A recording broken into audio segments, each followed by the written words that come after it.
J'aimerais vous souhaiter la bienvenue à notre culte de ce matin. Et c'est vrai que ce matin, nous sommes rassemblés au nom de Jésus-Christ, notre Seigneur et Sauveur. Et le culte est une invitation ensemble à tourner nos yeux vers lui et à ouvrir nos cœurs à sa présence. Dans ce monde où il y a tant de conflits et de haine, il est le prince de la paix. Il est notre paix et nous avons la paix avec Dieu à travers lui, par son sang versé sur la croix. Dans un monde confus et déboussolé, Jésus est le chemin, la vérité et la vie. Et dans un monde qui crie justice, nous plaçons notre confiance en Dieu, qui est lui seul capable de juger avec une vraie justice. Et ensemble, ce matin, nous voulons chanter la louange de notre Dieu, de proclamer ses bienfaits ensemble. Et je vous invite à vous lever pour invoquer le nom de notre Seigneur et pour placer ces moments sous son regard.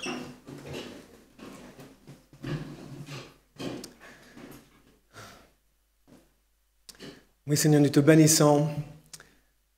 Merci parce que tu es ce Dieu de la justice, ce Dieu qui exerce la justice sur la terre, ce Dieu qui est bon, qui est bienveillant envers les hommes, qui se tournent et qui placent leur confiance en toi.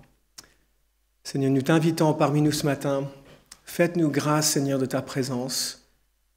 Viens, Seigneur, fais-nous goûter de ta bonté, que nous soyons transformés, que nous soyons encouragés dans ta présence. Que ton nom soit béni. Amen. Seigneur, merci pour Dominique, merci pour son désir d'étudier ta parole et de nous la transmettre. Merci de l'inspirer, de l'encourager pour ce message. Merci Seigneur pour lui, au nom de Jésus. Amen. Merci.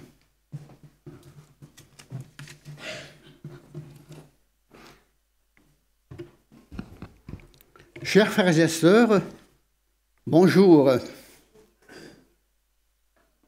Ayant préparé ce message, je bénis vraiment tous ceux qui apportent fidèlement tous les dimanches un message.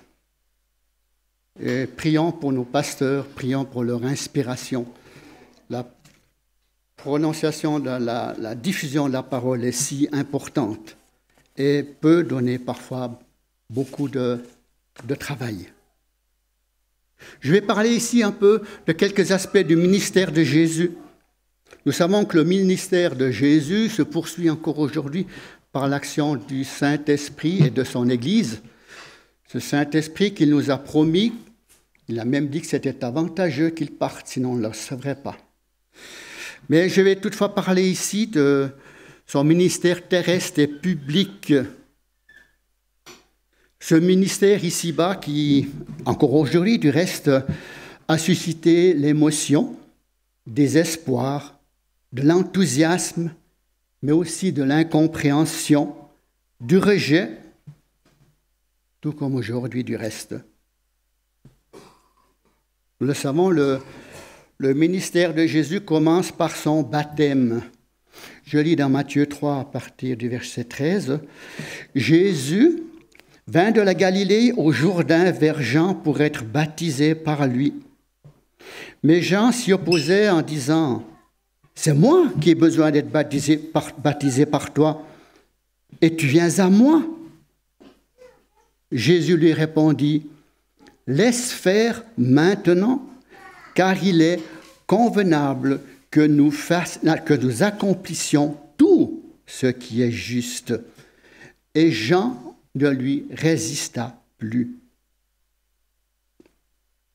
À noter que déjà ici, il y a ce Jean-Baptiste, donc, qui a prononcé « Voici l'agneau de Dieu qui ôte le péché du monde », n'a pas peut-être bien compris le ministère profond de Jésus.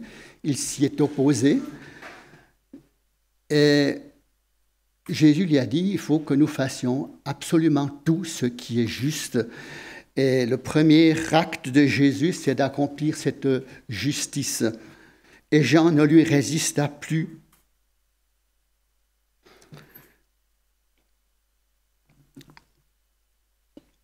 Nous savons ensuite, dès que Jésus fut baptisé, il sortit de l'eau, et voici les cieux s'ouvrirent, et il vit l'Esprit de Dieu descendre comme une colombe sur lui, venir sur lui.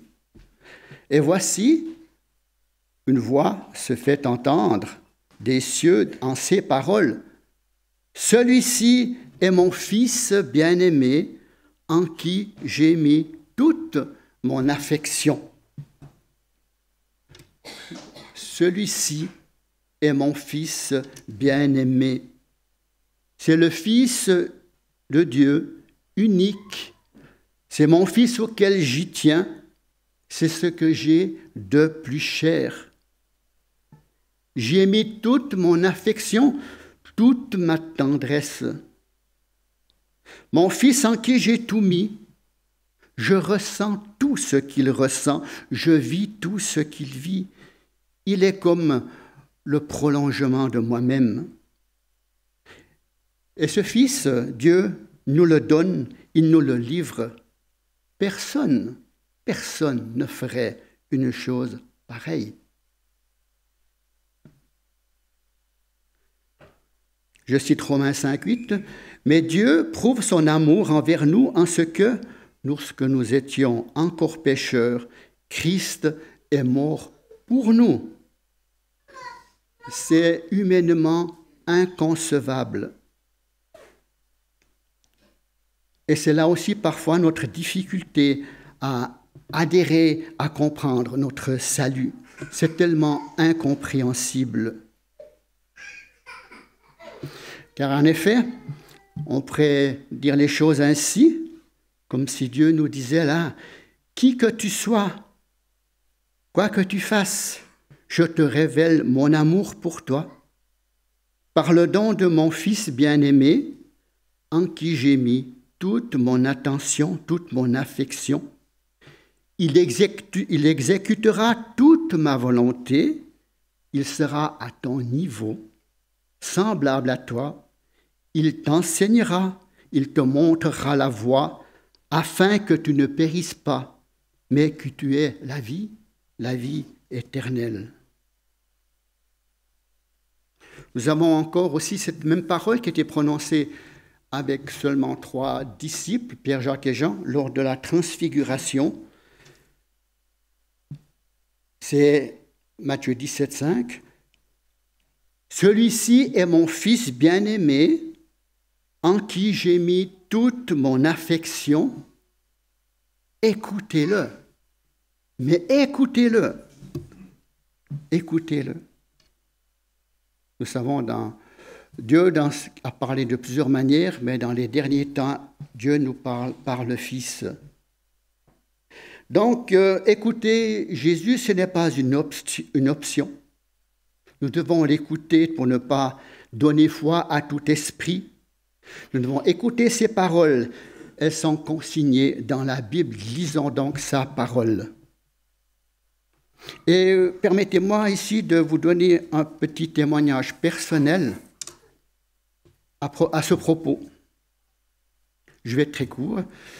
À la fin de mes études, je vais partir dans la vie, mais un point très important devait pour moi absolument être réglé, une fois pour toutes, si possible de suite, l'existence de Dieu. Je passe par-dessus tous mes raisonnements qui sont venus, pour en arriver à la Bible est-elle vraie? J'étais très cartésien, comme on dit. Je ne sais pas, mais je pense que ceux qui y ont reporté les paroles de Jésus n'ont quand même pas eu le toupet de les changer ou de les modifier.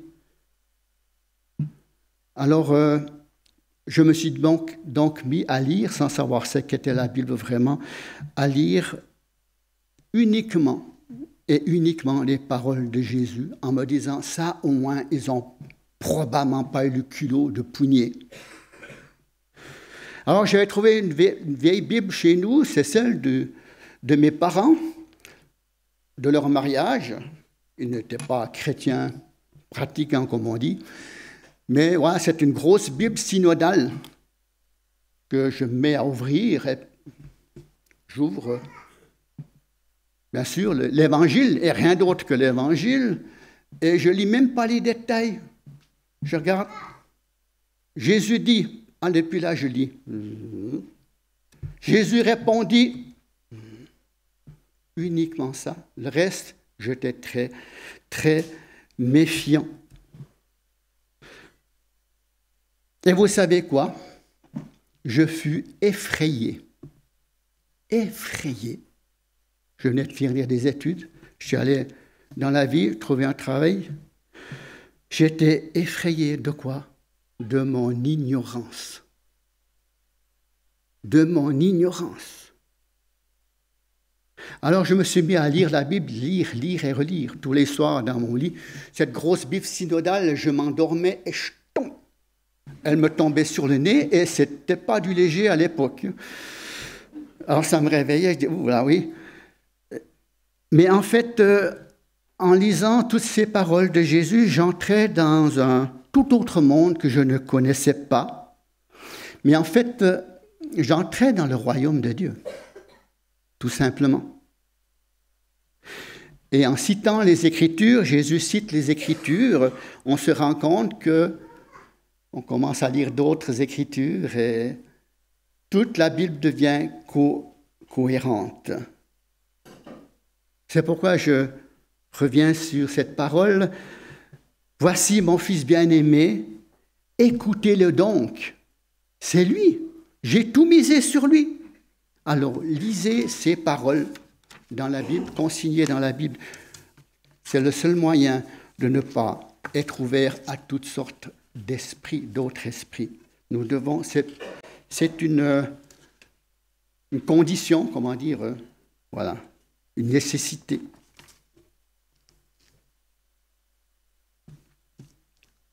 Ensuite, suite au baptême, vient la tentation de Jésus. Je prendrai ici que la première, pour nous montrer comment Jésus endosse notre humanité. Je continue, Matthieu 4. Alors Jésus fut emmené par l'Esprit dans le désert pour être tenté par le diable. Après avoir jeûné 40 jours et 40 nuits, il eut faim. 40 jours et 40 nuits, ce n'est pas un jeûne où on mange le jour, puis on jeûne le jour et on se régale la nuit. Hein. Ce n'est pas ce jeûne-là. Il eut faim. Et après ces 40 jours, ce n'est pas juste il eut besoin d'un petit encas, hein, on va chercher comme ça. Non, il eut vraiment faim. Le tentateur s'étant approché lui dit, « Si tu es le Fils de Dieu, ordonne que ces pierres deviennent des pains. » Jésus répondit, « Il est écrit, l'homme ne vivra pas de pain seulement, mais de toute parole qui sort de la bouche de Dieu. » J'essaie de paraphraser cette action de Satan. Il vient vers Jésus qui est là, perdu dans ce désert, probablement qu'il prie, qu'il intercède, il vient. Il peut le faire avec nous aussi. Hein. Il vient, mais là, Jésus, qu'est-ce que tu fous là, à dépérir dans ce désert?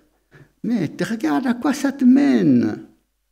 Si tu es le Fils de Dieu, ordonne donc, c'est ton droit. À propos, on dit souvent, c'est ton droit, c'est mon droit. Hein? Que répond Jésus? Il répond l'homme.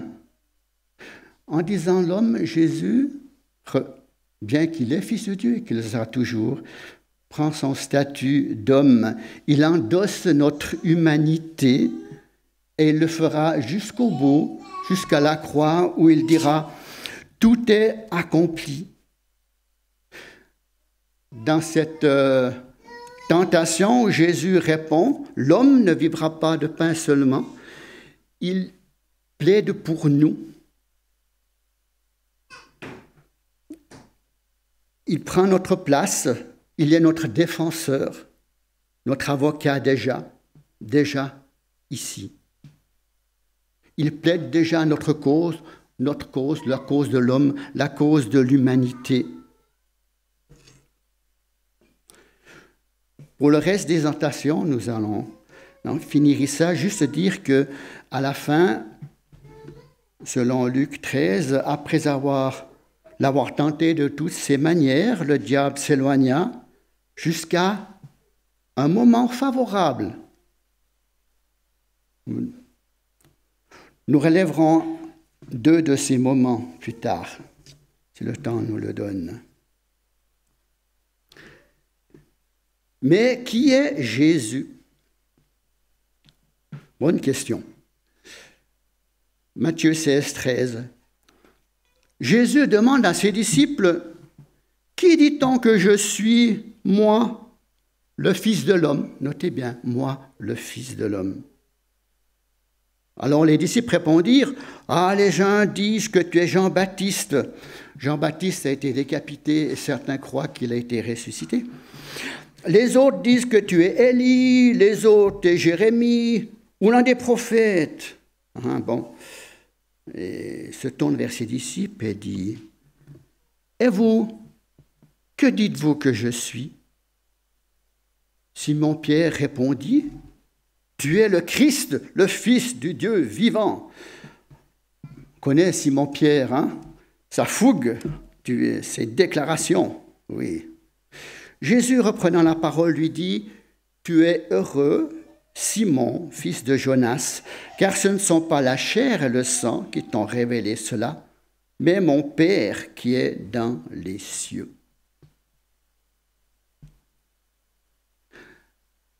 A-t-il reçu une onction spéciale du Père? Je ne pense pas. Je pense qu'il a écouté Jésus de la bonne manière et s'est rendu compte que le Père est dans le Fils. Et c'est mon Père qui est dans les cieux qui vous l'a révélé au travers de Jésus lui-même. Dès lors, Jésus commença à faire connaître à ses disciples la suite, qu'il fallait qu'il allât à Jérusalem, qu'il souffrit beaucoup de la part des anciens, des principaux sacrificateurs et des scribes, qu'il fut mis à mort et qu'il ressuscita le 3e jour.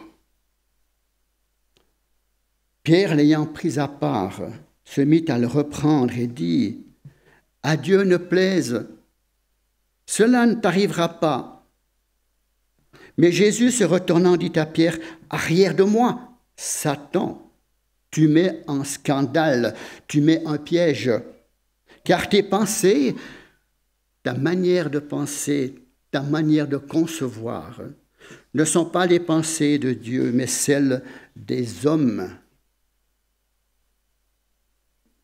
Encore une tentation de Jésus, cette fois le diable utilise Pierre, malgré sa déclaration. Elle dit pratiquement la même chose. « Allons à toi, le Fils de Dieu, ça ne peut pas t'arriver. C'est inconcevable, et humainement c'est inconcevable. » Mais c'est aussi une tentation pour nous, ou plutôt un avertissement. Nous pouvons reconnaître en Jésus-Christ, le Fils du Dieu vivant, tout en restant inconsciemment captifs de notre manière de penser, de notre manière de concevoir, captifs de nos ressentis et de nos aspirations. Et ceci dans beaucoup de domaines religieux, politiques, dans nos analyses des événements géopolitiques, c'est très à la mode. Et pourtant, autant les cieux sont élevés, autant au-dessus de la terre, autant mes voix sont élevées au-dessus de vos voix, et mes pensées au-dessus de vos pensées, dit Ésaïe 55:9. Il faut que la croix passe. Ici, avec Pierre, ce n'est pas encore le cas. Cela ne peut arriver, cela ne saurait arriver, c'est inconcevable. Nous verrons aussi que ça ne passe toujours pas lors de l'arrestation de Jésus et nous y venons. L'arrestation de Jésus, ne nous trompons pas de combat, Jean 18. Jésus alla avec ses disciples de l'autre côté du torrent du Cédron, où se trouvait un jardin dans lequel il entra, lui et ses disciples. Judas, qui le livrait, connaissait ce lieu, et parce que Jésus et ses disciples s'y étaient souvent réunis. Judas donc, ayant pris la cohorte et les huissiers qu'envoyèrent les principaux sacrificateurs et les pharisiens, vinrent là avec des lanternes, des flambeaux, des drones et des armes. Non, les drones, c'est pas encore. Mais s'ils en avaient. Jésus, sachant que tout ce qui devait lui arriver, s'avança et leur dit, « Qui cherchez-vous » Donc, on voit c'est Jésus qui va en avant, là. Ils répondirent, « Jésus de Nazareth. » Jésus leur dit, « C'est moi. » En grec, « Je suis. » Et Judas, qui le livrait, était avec eux. Lorsqu'il lui dit, « C'est moi, je suis », ils reculèrent et tombèrent par terre. C'est Jésus, Fils de Dieu, rempli de puissance, qui a tout pouvoir, mais qui reste dans sa condition d'homme. Il se fait arrêter en tant que fils d'homme, mais il est toujours le fils bien-aimé de Dieu. Et sa puissance se manifeste toujours par sa parole. Il leur demanda de nouveau, « Mais qui cherchez-vous » Ils dirent, « Jésus de Nazareth. » Il répondit, « Je vous ai dit que c'est moi. Si donc c'est moi que vous cherchez, laissez aller ceux-ci. » Il dit cela afin que s'accomplît la parole qu'il avait dite, « Je n'ai perdu aucun de ceux que tu m'as donnés. » Là aussi, comme dans la tentation, Jésus s'interpose à nouveau. Seul, il va accomplir la volonté du Père, lui seul peut le faire. Il va souffrir le rejet total. Alors Simon-Pierre, le fougueux Simon-Pierre, quand il voit cette injustice, cette arrestation, ça va pas, ça ne passe pas, c'est incompréhensible. Simon-Pierre avait une épée, la tira, frappa le serviteur du souverain sacrificateur. On le comprend. Jésus dit à Pierre, « Remets ton épée dans le fourreau. Ne boirai-je pas la coupe que le Père m'a donnée à boire ?» On comprend l'attitude toute humaine de Simon-Pierre, sa colère, sa rage contre cette injustice. Mais ne nous trompons pas de combat, justement. Il faut que la croix passe. Notre délivrance ne viendra pas par l'épée, par la violence. Serait-elle justifiée? Les grands de ce monde se sentent parfois investis comme d'une mission, entre guillemets, messianique. Mais ne nous trompons pas de Messie. Aucun de ces grands n'est né dans une étable, et à ce jour, aucun n'a fini sur une croix.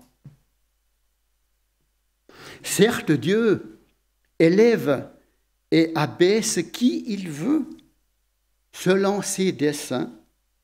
C'est lui qui tient l'échiquier. Et nous connaissons la finalité, le retour de Jésus-Christ, roi juste et parfait.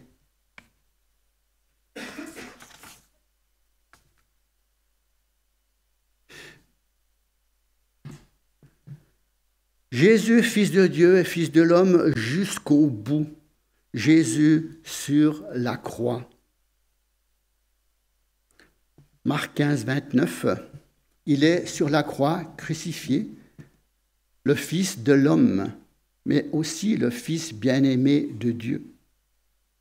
Les passants l'injuriaient, secouait la tête en disant « Hé, toi qui détruis le temple et le rebâtis en 3 jours, sauve-toi toi-même en descendant de la croix. »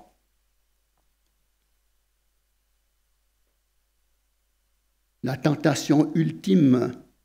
Les principaux sacrificateurs aussi, avec les disciples, se moquaient de lui et disaient « Il a sauvé les autres. » Intéressant. Il a sauvé les autres. Il ne peut pas se sauver lui-même. Quelle retenue de Jésus sur cette croix, alors qu'il peut en tout temps descendre. Mais comme il l'a dit, je fais toujours la volonté de mon Père, et c'est à cause de cette volonté que nous sommes sauvés. Il peut descendre de la croix à tout moment, s'il le faisait. Ce serait une rupture de son ministère, de son sacerdoce et notre Père éternel. Mais il reste le Fils de l'homme, donc de l'humanité qu'il porte sur lui. Cette humanité qui en même temps le rejette. Mais Jésus, ayant poussé un grand cri, expira. Le voile du temple se déchira en 2 depuis le haut jusqu'en bas.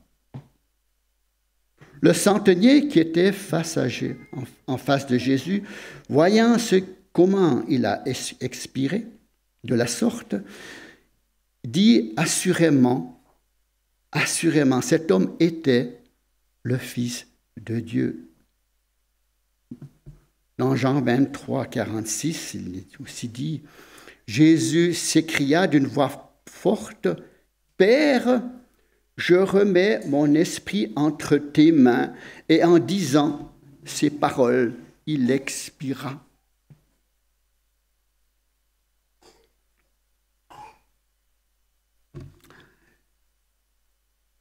À noter que ce n'est pas la croix qui l'a tué. Il s'est donné sur la croix, ainsi qu'il a dit, « Personne ne me prend ma vie, je la donne de moi-même, j'ai le pouvoir de la donner et j'ai le pouvoir de la reprendre. » Mais il expira, il était mort. Il s'est donné à Dieu.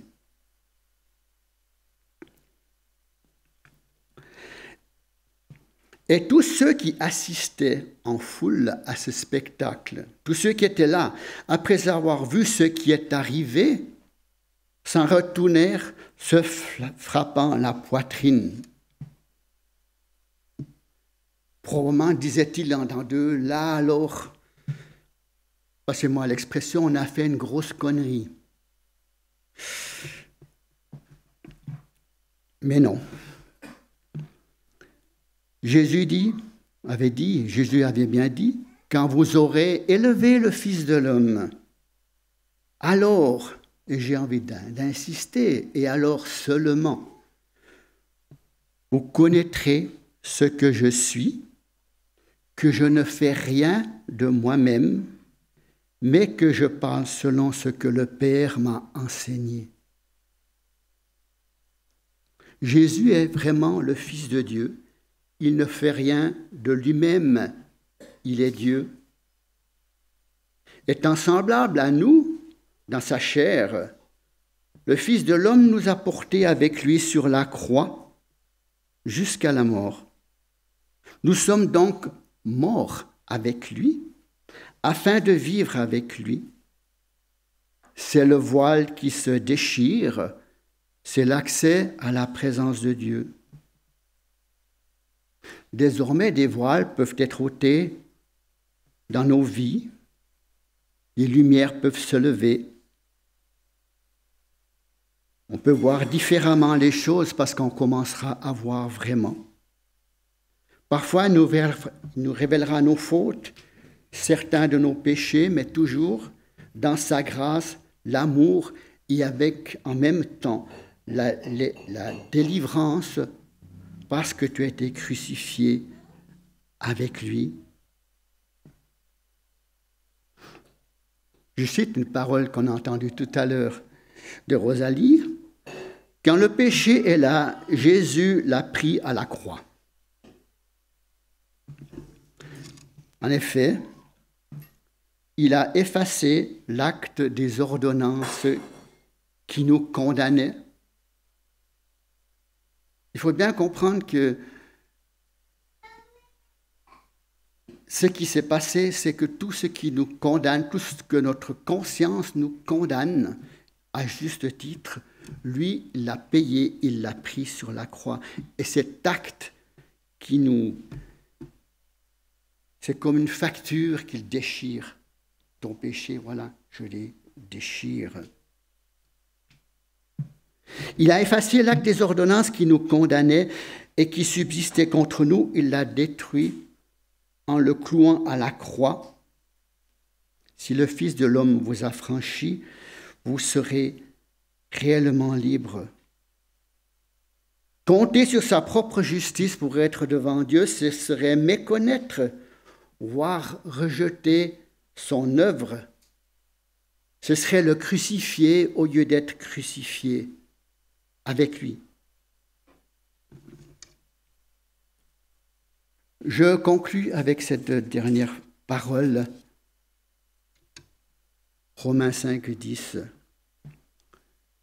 Lorsque nous étions ennemis, nous avons été réconciliés avec Dieu par la mort de son Fils.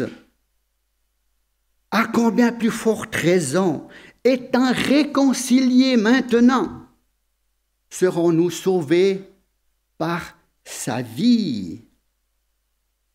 Chers frères et sœurs, en qui Dieu a mis maintenant toute son affection.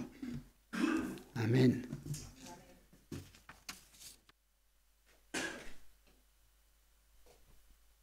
Le message de la croix est une folie pour ceux qui périssent, mais pour nous qui sommes sauvés, il est la puissance de Dieu. Dieu n'a-t-il pas convaincu de folie la sagesse de ce monde, puisqu'à travers cette sagesse, le monde n'a pas connu Dieu en voyant sa sagesse. Il a plu à Dieu de sauver les croyants à travers la folie de la prédication. Et c'est vrai que, aux yeux du monde, la croix est une folie. De placer sa confiance dans un Dieu qui a été humilié, crucifié, méprisé par les grands de son époque est une folie. Mais pour nous qui avons été touchés par le Seigneur, donc lui qui nous a rencontrés, nous voyons la sagesse de Dieu dans cet acte qui est la crucifixion, que nous soyons pardonnés par le sacrifice de Jésus. Voilà, donc on a un certain nombre d'événements la semaine. Donc mardi, réunion de prière, jeudi, dimanche, le culte. Et puis on annonce déjà, donc le lundi 3 ou 7 novembre, on a notre semaine de jeûne et de prière annuelle. Donc on va continuer à l'annoncer et puis vous aurez plus d'informations à venir de la part de Stéphane. Ensuite aussi, à noter dans vos calendriers, vos agendas, le 21 novembre, il y a une soirée de louange interéglise qui aura lieu ici. Et bien sûr, le 21 décembre, la fête de Noël qui se prépare déjà. Donc pour les familles qui ont des enfants concernés, donc il y a un certain nombre de répétitions pour les chants et du théâtre pour cet événement. Je vous invite à vous lever pour la prière finale.